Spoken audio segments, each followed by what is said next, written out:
quote, "A regime that opens fire on peaceful demonstrators, that has no democracy, represses freedom of assembly, expression, and information, is the regime that is recognized as legitimate, while a free, vivid, and exemplary democracy with free elections, free flow of information, freedom of assembly, and where the military is under a civilian elected government and neutral from the political process, is the one the world calls illegitimate. It is ridiculous." I agree with him. We don't necessarily have to go as far as to recognize Taiwan fully diplomatically, which may well be a provocation too far, which might precipitate the very war that we want to prevent.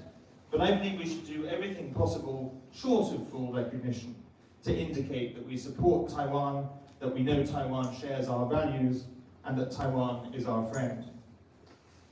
Let me conclude with some thoughts on why I believe that one country, two systems as a model is dead. It's dead in Hong Kong, and it's therefore inconceivably irrelevant now for Taiwan. Although the erosion of Hong Kong's freedoms and autonomy was building up for some time, I think the turning point was the umbrella movement in 2014. Peaceful protests demanding what was promised to them in Hong Kong's own mini-constitution, known as the Basic Law, universal suffrage. Beijing initially agreed to this on the condition that they choose the candidates. That was regarded by Hong Kong people quite rightly as a joke. As Martin Lee, the father figure of Hong Kong's democracy movement, put it, "What is the difference between a rotten apple, a rotten orange, and a rotten banana?" So the people rose up and protested peacefully and calmly. Students sat doing their homework in the street by day and chanting pro-democracy slogans by night, and yet they were met with tear gas and police batons. Peaceful protest leaders like Benny Tai and Joshua Wong are still in jail today, and my friend Nathan Law, who spent time in jail, is now in exile. From that point on, 2014, the deterioration in Hong Kong accelerated. Pro-democracy legislators were elected to the legislature and then disqualified. Mainland Chinese law was applied at the high-speed rail terminus. Booksellers were abducted and jailed.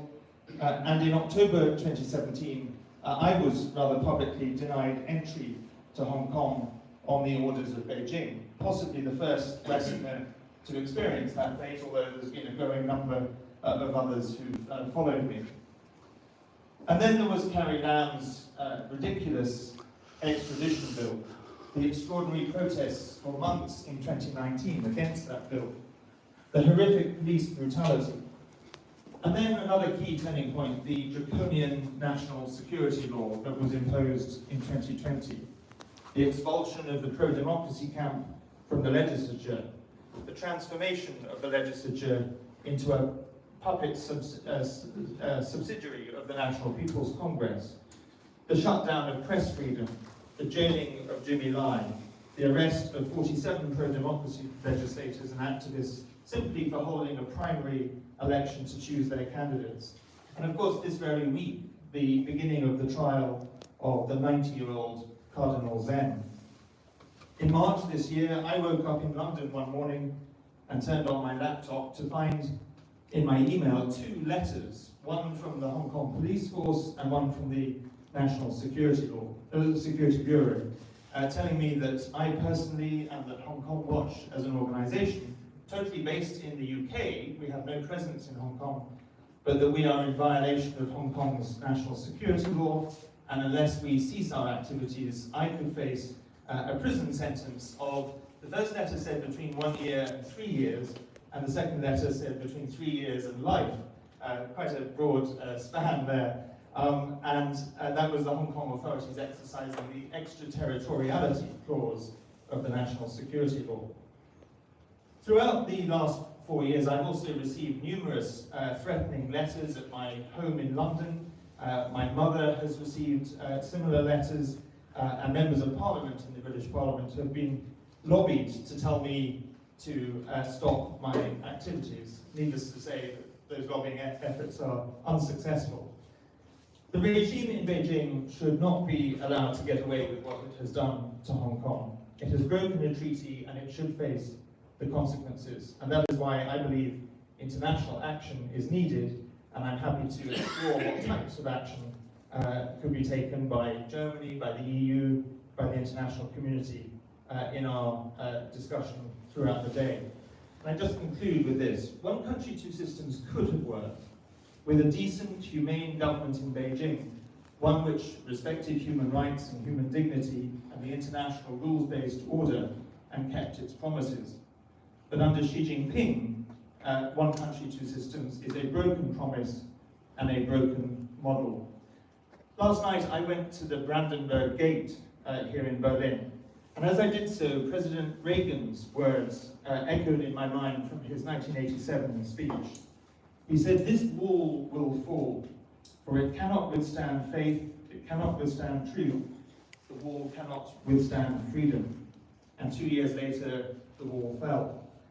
I don't seek the fall of the Great Wall of China, but I do desire the collapse of the Great Firewall of China and the rise of an open, free, democratic China and the protection of Hong Kong and Taiwan and the restoration of Hong Kong's freedoms and the defense of Taiwan's democracy. And we should all stand together. Thank you very much. Thank you very much, Benedict Rogers, for your really input and also for your really impressive commitment for human rights and democracy in Hong Kong.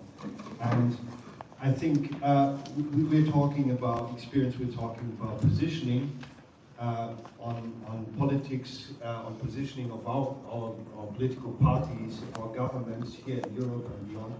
And I think it's quite crucial as a basis, or rather self-evident, that there needs to be a certain degree of knowledge and education in society to inform also the discourse in society and knowledge, which then actually is a precondition to make the right choices on foreign policy or whatever policy we have. And in this context, I would like to ask Christoph Müller-Hofstede to give his input. Christoph Müller-Hofstede is a sinologist and political scientist, and Christoph is going to give us an input on China competence and what is needed actually here in Europe and perhaps also beyond. Thank you so much for inviting me to this important conference. As you know, Berlin has become a place where dissidents, not only from China but also from many other countries, meet and organize resistance, not least the country of Ukraine. People from Ukraine are organizing their resistance to the war in the middle of Berlin, as you may know. It's important that also the voice of the Chinese critical diaspora is heard here in Berlin, especially when China is often reduced to the voice of one man called Xi Jinping. And there's another reason why it's important to gather here. The Russian war of aggression against Ukraine not only let us wake up in a different world on the morning of February 24th, as our foreign minister famously said, it also signaled the end of an era in which we all hope that not only Russia but also China would gradually but irreversibly turn towards democracy and liberalism. Instead, China and Russia have become revisionist powers with domestic repression and nationalist expansion as a common feature. Not everyone here in Germany, I would argue, has heard or understood this wake-up call yet. Many still believe that appeasement or muddling through is still possible when confronted with the reality of aggression and war. But we are also seeing progress. Established certainties in political discourse have been shaken. New fundamental questions about the political self-image of our democracy or of democracy in general, not least regarding its resilience, have been raised and are up for debate. Ivan Krastev, a great voice from Eastern Europe, rightly speaks of the need for Western societies to move from the age of soft power to the age of resilience. And I quote, "Soft power was the West's strategy of using its attractiveness as a weapon. Resilience is the ability of liberal democratic societies to prevent others from using their vulnerability as a weapon. To make this transition from soft power and an age of hope, I would say, to an age of resilience, we definitely need to have patience, and we need to see this as a generational task. But I'm sure that we are on the right track, basically. In the following, just a few ideas on which level a new China plus Taiwan competence could be established. And I look first at the level of politics, because I think really the political framework and the political guidelines being discussed in the public sphere are really so important for being taken up in the educational sphere. And so I start first to look at the sphere of politics. And I think it's very important to state that it's undeniable that for several years now a paradigm shift has been taking place in the public debate about China. Mistrust and criticism of China's domestic and foreign policy behavior is growing. Whether it's about the repressive measures in Xinjiang, the suppression of the opposition in Hong Kong and in China itself, or the threatening gestures towards Taiwan. And I would argue that Russia's war of aggression has much accelerated this turnaround. It's now clear that China, despite tactical distancing from Putin, is forming a united front with Russia against the liberal democracies of the West. Likewise, many in German politics have now realized that the principle of hope, also called change through trade, Handel, which can be traced back, by the way, to a famous article of Richard Nixon on China's integration in the world, has become obsolete as a guiding principle. Now, in the meantime, the Foreign Office is apparently working on a new China strategy, an official document which should be the guideline for German politics regarding China in the years to come, which, as the Foreign Minister recently said in New York, will be published next year. And by the way, she also said, and I think that's interesting, maybe to be discussed later in the panel, that the China strategy will be very much in line with strategic thinking in the US.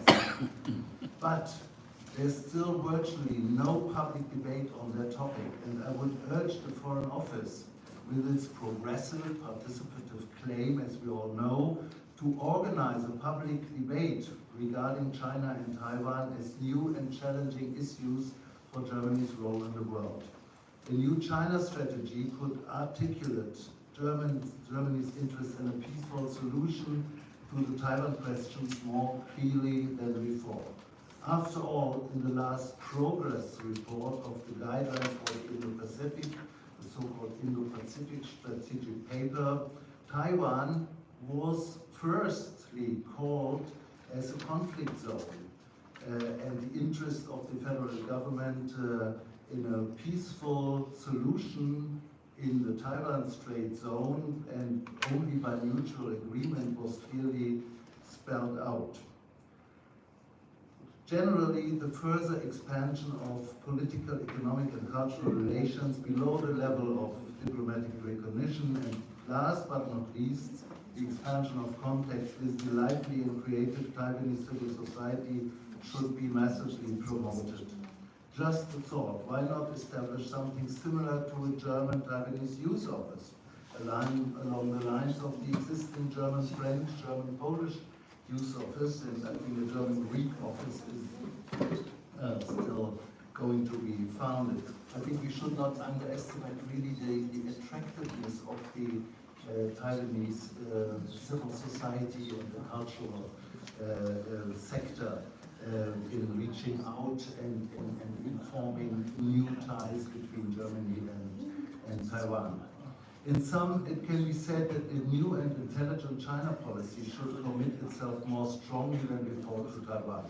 The country is proof, and I think other speakers have already said that, of a living democracy in the Chinese cultural area, and it belongs to us in many senses. But it should also be clear that this must not turn into a zero-sum game. It's also important to build up new China competence with regard to the People's Republic of China, a field which needs to clearly discuss, on the one hand, the geopolitical threats and challenges, but also needs to continue to explore the possible scope in scientific, social and cultural context. Finally, let me make two more comments on the challenges for the education system. To start with a basic observation, Taiwan is still a blind spot in the German educational landscape. We should be very much aware of that. Not least also in the landscape of civic or political education here in Germany. We need to really take a strategic look at the issue of knowledge and the battle of ideas and narratives regarding China and Taiwan. In the case of the Ukraine, for example, the lack of knowledge about the history of Ukraine, the history of the conflict, has led to serious misjudgments and misunderstandings in the public and in politics, and we still can witness this today if we turn on our TV and look at the infamous, sometimes infamous German talk shows on that issue. And the same is obviously true and may be true also for Taiwan and China. There's an enormous need to catch up in schools, textbooks, and also in extracurricular education.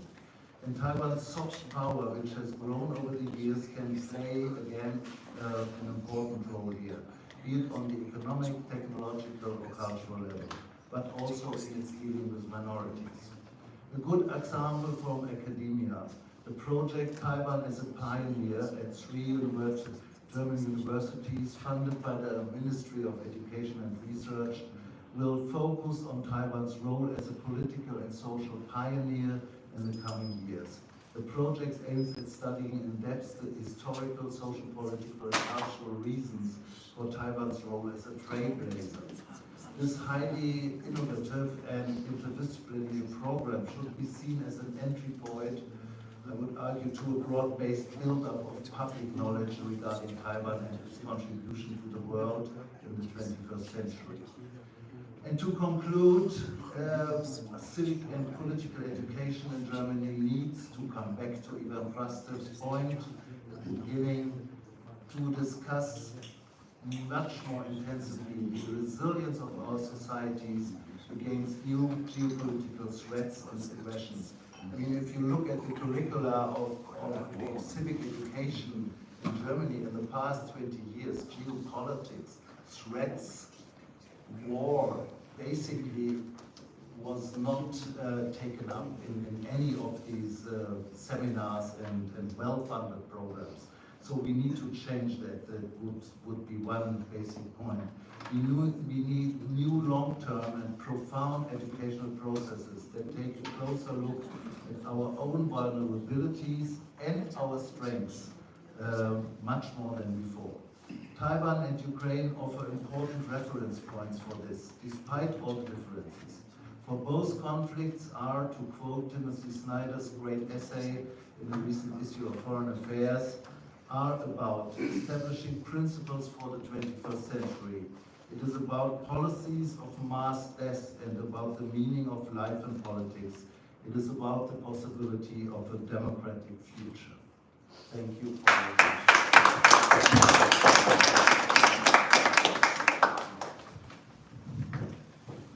Thank you so much, Christoph Müller-Hofstede. I think I just want to pick up on what you said. I mean, it's my very personal wish and hope and maybe self-interest that the new age of resilience would also entail a more confident form of, for example, discussing in an inclusive manner the China strategy, which has become somewhat of a mythical notion, if I may put it like that, something that has been mentioned here and there, but nobody really knows where it's going to. We got the framework, there are some statements by a foreign office, foreign minister, and so forth, but I'm really missing an inclusive approach that is confident of discussing really maybe what they call sensitive issues of geopolitics on Tibet, on the Uyghurs, on Hong Kong, Taiwan, openly, and not be afraid to discuss it. And that would also have a positive impact on our societal discourse, I believe. And I would just continue and maybe take a step forward or a step back, talking about security and talking about expertise of or country situation and Taiwan situation specifically. Michael, journalist and also representative of the International Society for Human Rights, is very experienced on Taiwan itself for a long time already. And Michael is going to speak about what is going on in Taiwan itself, security policy, and please, Michael, give us your input. Thank you, Kai, and please stop me after 10 minutes, because I really keywords.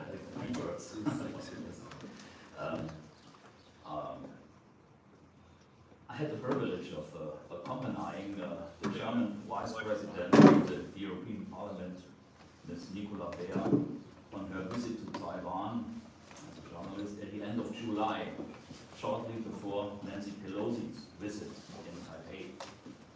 The Chinese didn't sail with warships and didn't send airplanes over the Taiwan Sea when we came. Also, we said nearly the same as Pelosi. They didn't see that the United States is much more important than the European Union. But nevertheless, Mrs. Beer had a great reception in Taiwan.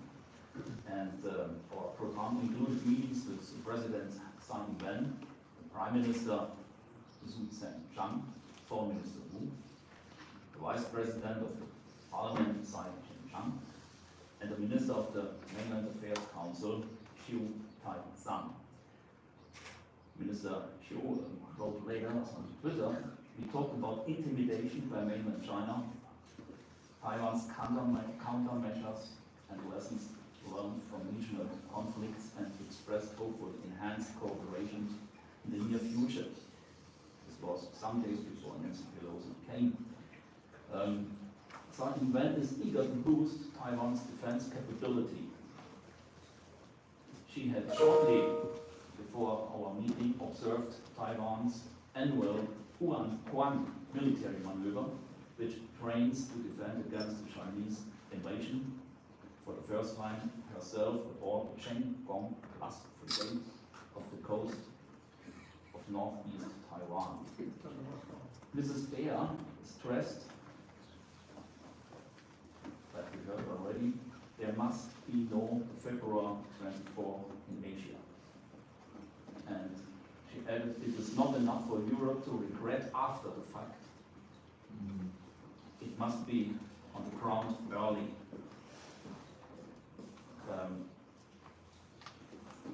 You know what happened during the visit of Mrs. Pelosi.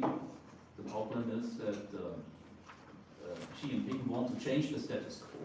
He changed it already because he came with sent warships over the so-called median line, the informal line, but it was tolerated for a long time.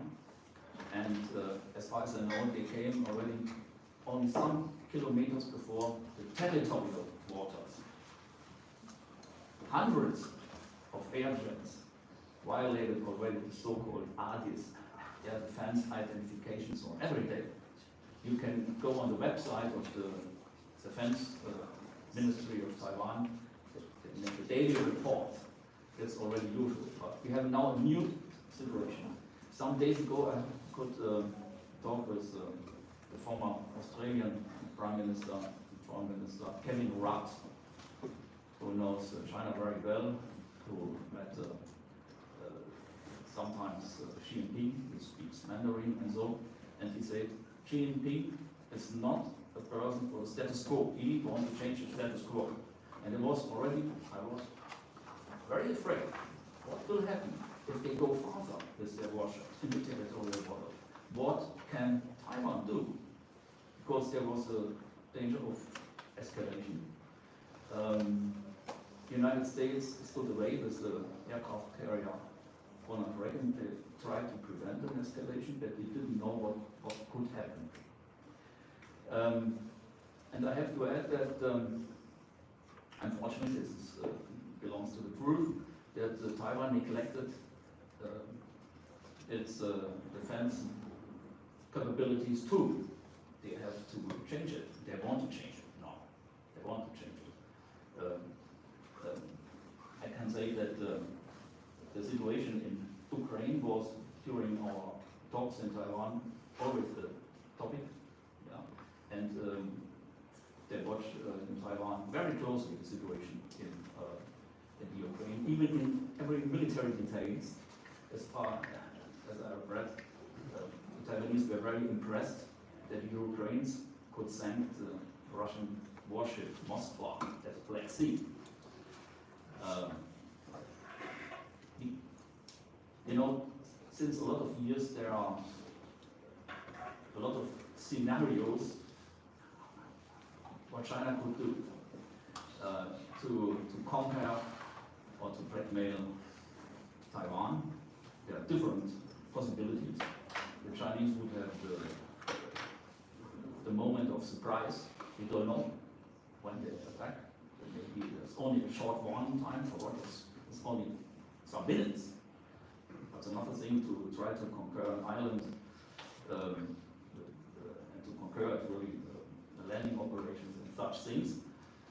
But sometimes we can read in German newspapers that this would be very difficult because there are a lot of mountains and so, but this is not how it's true. It's only, these mountains are only more than also Hualien, perhaps. There are a lot of other areas Chinese landing troops could try to land, for example, in the southern canteen also. I was talking with a Taiwanese security expert who said we identified about 12 or 14 points in Taiwan where they could try to land. Taiwanese are aware. I hope they can defend it. I mentioned, no, a little bit later, we don't have the time still. I want to tell some scenarios which Kevin Rudd said, because he wrote this book before, The Avoidable War, the dangers of a catastrophic conflict between the United States and Xi China. There are a lot of chapters concerning Taiwan too. He criticized Taiwan too, that they neglected their defense capability. You know, the compulsory military service is only 4 months, this is nothing. Yeah. And as far as I know, the Taiwanese have 2 submarines. 2. And 2 other ones only for education. It's insufficient, yes.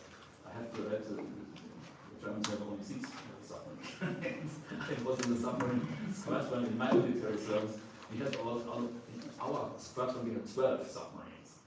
But after 89, it's all that we have the eternally peace, yes. Okay, 3 minutes. I want to perhaps, no, 2 years, no, in 2019, I met a former defense minister from Taiwan, Andrew Xian Yang. He said the greatest problem for us is the lack of willingness to defend, especially in the youth. I know a lot of young Taiwanese, they put their head in the sand because there was a long time peace. They were not aware. It's really a problem. Maybe it will change now when they see what happened in Ukraine.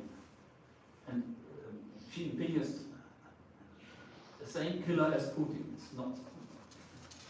He is preparing war since a long time.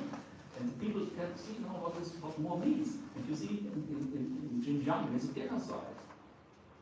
Yeah. You mentioned Hong Kong. Because Jürgen Karl mentioned the German position.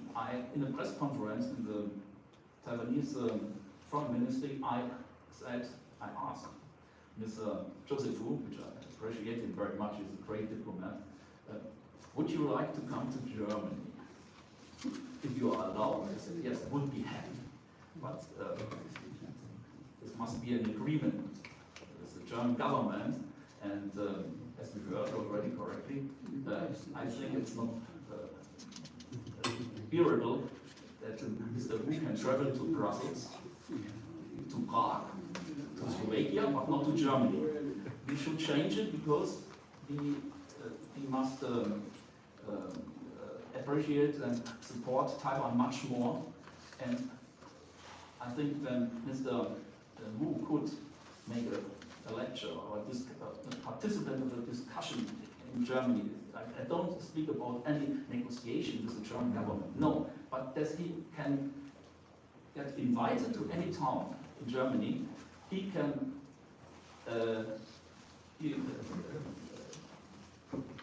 could bring Taiwan much more to the German people when they see these representatives. They don't see it. And we have to change this as soon as possible. And I have to say that when we came back, Mrs. Baer, she gave an interview to the German radio station, Südwestfunk, SWR. And in this interview she said she would be happy if Mrs. Annalena Baerbock, German Foreign Minister, would invite Mr. Wu. Okay. He said, the Vice President of the European Parliament. We should repeat this all the time. We can quote it, and we should make pressure in this direction. Thank you.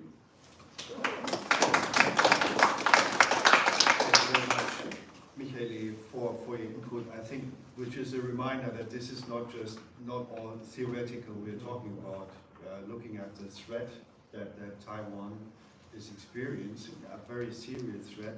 And I think what you just said, I think we all should take it up. Our foreign policy should be more confident with regard to Taiwan, Hong Kong, the Uyghurs, the Tibetans, and anyone who's affected by CCP policies, because they need this support. And I now would like to come to our last speaker, Mr. Wang Woshong. You are on the board of directors of the Federation for Democratic Charter. You've come all the way from The Hague in the Netherlands. And yeah, please, it's your concluding remarks, actually, as the last speaker. And here you go. Thank you very much. 我要请廖老师我想稍微简单的给我翻译一下。我想不要翻译，没有时间，你就讲。谢谢。我我发言的时候，非常感慨，每年都会有一个新的话题热点，从这个西藏人不断的自焚开始说起，后来又这个在新疆那边又有各种各样的这个迫害人权的信息不断传来，又成了一个话题。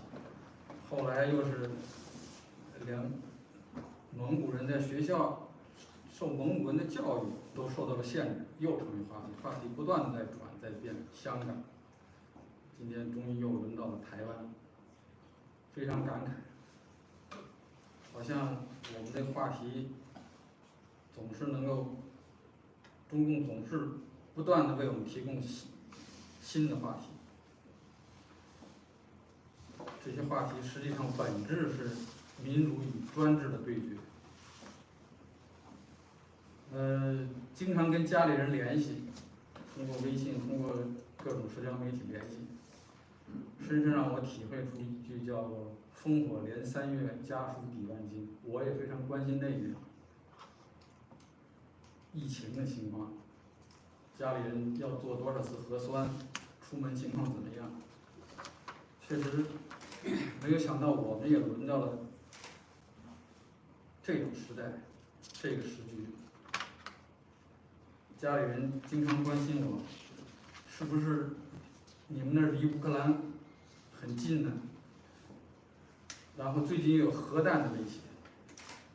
昨天我们在路上堵车，堵了几个小时，然后远远的看，远方好像一个化工厂，是一个巨大的烟柱，那个形状像蘑菇云一样，一个化学的那个化工厂烟柱上去，我们就半开玩笑的说，是不是柏林已经被核打击了？现在连玩笑都用这种人类末日的语言来开了，这就是我们现今所面临的这个世界局势。但是我觉得它的本质是民主与专制的对决。对于我们中国民主化，对于中国民运组织来讲，我觉着保卫一个现有的民主台湾，无论你站在哪个立场，统独是联邦还是邦联，无论你什么政治态度，都是保卫一个已经有的民主的社会为前提，否则你的民主中国无从谈起。香港就是一个例子。那么反过来说，对于各个群族、各个民族、各个地区、各种不同政治诉求的团体、族群、地区，甚至可以说国家来说，如果我们不摆脱、不推翻一个专制的中共政府，大家永无安日，你们的目标永远实现不了。你们的目标可能比实现一个民主中国还要遥远，但是我觉得我们的共同目标就是要先建立一个民主化的中国，否则大家的目标都很远。我觉得中国民主化运动的前提是尊重各个族群、各种信仰、各地区的人的人权，这是前提。然后，各种诉求的族群，他们长治久安，包括台湾、香港，长治久安的解决的最根本的问题是中国实现一个民主化，否则的话就是你即使独立了，也可能会成为香港那样。你即使是个独立的国家，可能会有科威特那样的结局。你即使种族都分开，可能会有南斯拉夫那样的状况。同时，今天的乌克兰又是一个非常好的例子。你有武器，有军队，是一个独立的国家，在联合国有席位。但如果你有一个恶邻的话，大家永无安日。如果他足够强，强到以欧洲为敌的话，以世界为敌的话，如果他强到动不动就拿核武来威胁我们的话，大家整个人类永无安宁。我觉得这是民主和自由，民主自由和专制的对决。这个地球上，这个大洲上，大家谁也跑不了，大家是一样的。好，谢谢。这还有3分钟。在我们从荷兰一同来的车里边，有一个朋友的亲戚，前几天刚刚被捕，所以我们与各个民族的朋友，与台湾和香港的朋友面临着同样的经历，甚至是直接面对这些更残酷的东西。然后另外一个很感慨的事情就是，在那个就是大陆军机封锁台湾海峡的那天，就是围住台湾那天，正好我从家里走路去车站，然后在路上遇到一个亚洲小伙子，东张西望的，他因为就我一个人过去，他找我问路，然后他用英语问我，我说对不起，我的英语不足以回答你这个问题，但是我知道你要去车站。他说对，我说我也去车站，然后我问他是不是中国人，他说从台湾的 ，OK， 然后我们就聊，大概一同走了5、6分钟，但是我觉得，哎呀，真是有一种说不出的感觉。因为我问他是来旅游还是怎么样，他说是来旅游的，他说这我手机有故障，所以我不得不问一下路。那么我说，这个今天台湾被封锁，你知道？他说我知道，我跟家里联系的，好像那边这个没有这么紧张的感觉。但是他说他从媒体上看，那个感觉非常紧张，然后我们的话题就当时就显得非常尴尬，我就不知道如果他碰上一个坚决这个持统一观点的人的话，那个场面会是怎么样？一般情况的对话，比方说他是个黑人或者是个白人，你心里会有足够的准备，但是呢，我跟他呢心里没有足够的准备去面对这个话题，然后就是双方都显得非常尴尬。这是一个个人感慨。好，谢谢各位。Thank you very much for your input, Wang Wuxing. I'm looking at the time now, it's past 10:30, so in order to be in compliance with our plan, I would like to close this session. And if you've got questions to the panelists, please, I think they're very happy to respond to your questions during the coffee break, which now is until 11 o'clock, I'm told. So let's meet at the coffee, and thank you very much, everybody here on the panel, for a meaningful and really instructive inputs. Thank you very much.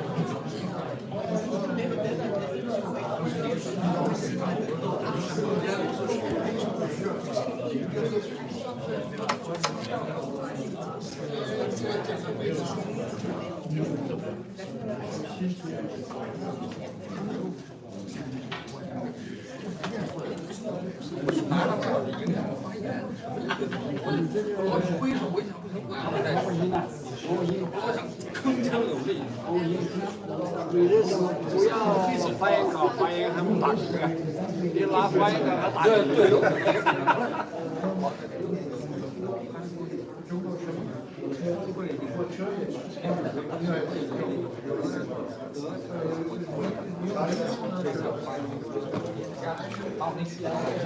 扔在房间里，这没有稿子，跟拖肩膀。